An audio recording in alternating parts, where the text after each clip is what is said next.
Welcome to my channel. आज मैं आपको क्लास 7 से रिलेटेड है प्रैक्टिस पेपर सेट है जो केंद्रीय विद्यालय संगठन का एक प्रैक्टिस पेपर सेट है जो हाफ अर्ली ईयर बेस पे, जिसमें 24 क्वेश्चन है। The bar graph given below show the marks of student of A class in a particular subject. ये जो बार ग्राफ जो दिया हुआ है एक नंबर ऑफ स्टूडेंट है और उनके मार्क्स के बीच का ये एक बार ग्राफ दिया हुआ है, जिसमें बार ग्राफ जो है अलग अलग हिस्सों में रिप्रेजेंट किया गया है, जिसको मैंने इस तरीके से शो करके दिखाया गया है। तो पहला वाला जो बार ग्राफ है जिसमें 30 से 39 वाला है, ये टोटल नंबर ऑफ 4 स्टूडेंट को रिप्रेजेंट कर रहा है। और 40 से 49 जो मार्क्स वाले जो जिन बच्चों के नंबर 40 से 49 के बीच में है, वो दो बच्चों को इंडिकेट कर रहा है, यानी कि नंबर ऑफ स्टूडेंट कितने हैं जिनके 40 से 49 नंबर के बीच में आए हैं, वो केवल 2 बच्चे हैं। और 50 से 59 तक के जो रेंज में नंबर आ रहे हैं वो टोटल 7 बच्चे हैं। और जिनके 60 से 69 नंबर हैं उनके 11 बच्चे ऐसे हैं जिनके जो रेंज है वो 60 से 69 नंबर प्राप्त हुए हैं। और जिनके 70 से 79 नंबर प्राप्त हुए हैं वो टोटल 8 बच्चे हैं। और जिनके 80 से 89 नंबर प्राप्त हैं वो टोटल 6 बच्चे हैं। अब जिनके 90 से 92 बच्चे हैं, 90 से 92 नंबर प्राप्त हुए हैं, वो टोटल 4 बच्चे हैं। तो इस तरीके से अलग अलग बार ग्राफ से इस तरह से मैंने आपको ये सिंपल इजी वे में पहले से ही मैंने लिख दिया है। बार ग्राफ आपके पेपर सेट में होगा, उसको समझेंगे तो अलग अलग बार ग्राफ जो होता है वो नंबर्स को इंडिकेट करेगा। ये जो नंबर्स है ये इधर वाला नंबर ऑफ स्टूडेंट है और ये इधर हॉरिजॉन्टल लाइन जो है ये मार्क्स को इंडिकेट कर रहा है। अब आपको बार ग्राफ को रिप्रेजेंट करना है, जिसमें से आधी चीज मैंने आपको एक्सप्लेन कर दिया। अब study the bar graph and answer the following question. दिए गए क्वेश्चन के जवाब आपको देने हैं। इसमें बोल रहा है कि अगर 40 numbers 40 marks is the passing marks है, अगर 40 नंबर जो है पासिंग मार्क्स है, तो then how many student have failed. इससे पहले क्वेश्चन बोल रहा है कितने बच्चे फेल हुए। अगर 40 नंबर पासिंग मार्क्स है तो कितने बच्चे फेल हुए। तो पहला जवाब आपका खुद ही समझ में आ गया कि 40 जिन बच्चों के 40 नंबर मिले हैं वो बच्चे पास हैं, और जो बच्चे 40 से नंबर कम प्राप्त हुए यानी कि 30 से 39 की रेंज में आ रहे हैं वो बच्चे फेल हैं। तो पहले वाले का जो आंसर होगा ए वाले का जो आंसर होगा, ए वाले का जो आंसर है वो टोटल 4 बच्चे हैं। ए वाले का टोटल 4 बच्चे हैं। अब बी वाले में how many student got marks from 50 से 69, मतलब कि कितने बच्चे ऐसे हैं जिनको 50 से 69 नंबर मिले, यानी कि 50 से 69 तक के नंबर।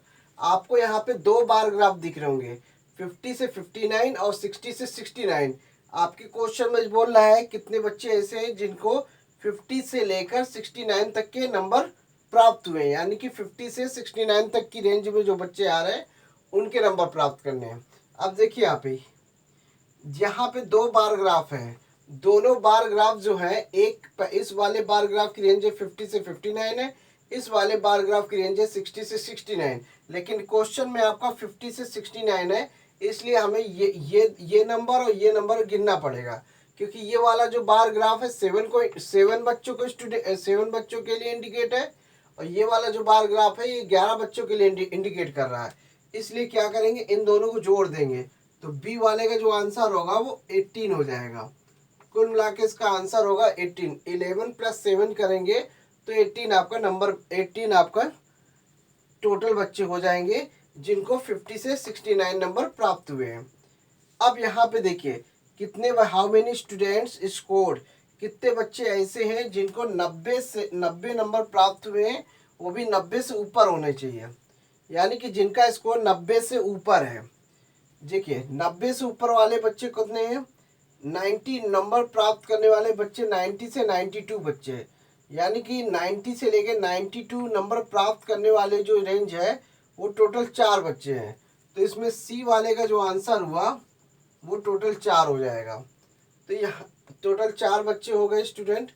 अब डी वाले का क्या है, डी वाले में क्या बोल रहा है, इफ स्टूडेंट, अगर विद्यार्थी हु स्कोर्ड मार्क्स एबव 80, अगर विद्यार्थी जिन विद्यार्थियों ने 80 नंबर प्राप्त किए हैं, जिन विद्यार्थियों ने 80 नंबर प्राप्त किए हैं, वो जो है मेरिट लिस्ट में नाम आता है। तो कितने बच्चे ऐसे हैं जो मेरिट होल्डर में आ रहे हैं, ये पता करना है। तो 80, जिनके 80 नंबर हैं या 80 से ऊपर हैं, वो मेरिट होल्डर में आएंगे। यानी कि ये वाला जो बार ग्राफ है, इन दोनों को जोड़ देंगे तो 6 + 4 करेंगे, टोटल हो जाएगा 10। तो डी वाले का जो आंसर हुआ टोटल 10 हो जाएगा। तो यानी कि हमें ये और ये नंबर जोड़ना होगा, क्योंकि ये वाला बार ग्राफ जो है 6 बच्चों के लिए इंडिकेट कर रहा है, ये वाला बार ग्राफ जो है 4 बच्चों के लिए इंडिकेट कर रहा है। टोटल बच्चे कितने हो गए, टोटल 10 हो गए। तो ऐसे बारी बारी से क्वेश्चन पढ़ते रहना है, और जो क्वेश्चन में पूछ रहा है बार ग्राफ को स्टडी करिए और उसके हिसाब से जवाब दीजिए। अब यहाँ पे लास्ट क्वेश्चन दिया, what is the strength of the class. तो पूरे क्लास की स्ट्रेंथ क्या है, पूरे क्लास की अगर स्ट्रेंथ निकालते हैं तो कैसे निकालेंगे, ये वाला बार ग्राफ है टोटल 4 बच्चों को इंडिकेट कर रहा है, और ये जो है 2 बच्चों को इंडिकेट कर रहा है। तो 4 और 2 कितना होता है, 6 में 7 जोड़ा कितना हुआ, 13, और 13 में 11 जोड़ेंगे कितना हो जाएगा, 13 में 11 जोड़ेंगे ये हो जाएगा 24 हो गया, और 24 में 8 जोड़ेंगे तो हो जाएगा 32, 32 में 6 जोड़ेंगे कितना हुआ, 32 में 6 जोड़ेंगे आपका हो जाएगा 38, और 38 में 4 जोड़ेंगे कितना हो जाएगा 42। तो इस तरीके से ई वाले का जो आंसर आएगा वो 42 आ जाएगा। तो बस आपको यही जवाब देना है। तो ई वाले का जो आंसर है टोटल बच्चों का class, what is the strength of the class, तो पूरी क्लास का जो स्ट्रेंथ है वो 42 है, 42 स्ट्रेंथ आ गई। और इसमें जो स्कोर आया, डी वाले का जो आंसर है 10, सी वाले का आंसर आएगा 4, क्योंकि यहाँ पे बोला 90 नंबर प्राप्त करने वाले, 90 या 90 से ऊपर वाले बच्चे कितने हैं, कितने स्टूडेंट हैं, टोटल 4 बच्चे हैं। अब यहाँ पे बोल रहा है बी वाले का जो आंसर है वो 18 है, क्योंकि बी वाले में 50 से लेकर 69 तक की रेंज में नंबर प्राप्त करने वाले जो बच्चे वो टोटल कितने हैं, टोटल 18 होगा, क्योंकि 11 और 8 जोड़ना पड़ेगा। फिर ए वाले में क्या है, टोटल 4 बच्चे हैं जो बच्चे फेल हुए हैं, जिनकी रेंज जो है 40 से कम है। 40 नंबर प्राप्त जिन बच्चों ने कर लिया वो पासिंग मार्क्स में आएंगे, और जो बच्चे 40 से नीचे नंबर प्राप्त हुए वो फेल में आएंगे। तो टोटल ये वाला जो बार ग्राफ है ये 4 बच्चों के लिए इंडिकेट कर रहा है, इसलिए 4 बच्चे ही आपके फेल होंगे। तो यहाँ पे ये बार ग्राफ में ये देख के इस तरह से क्वेश्चन को जवाब देना बड़ी आसानी से आप निकाल सकते हैं।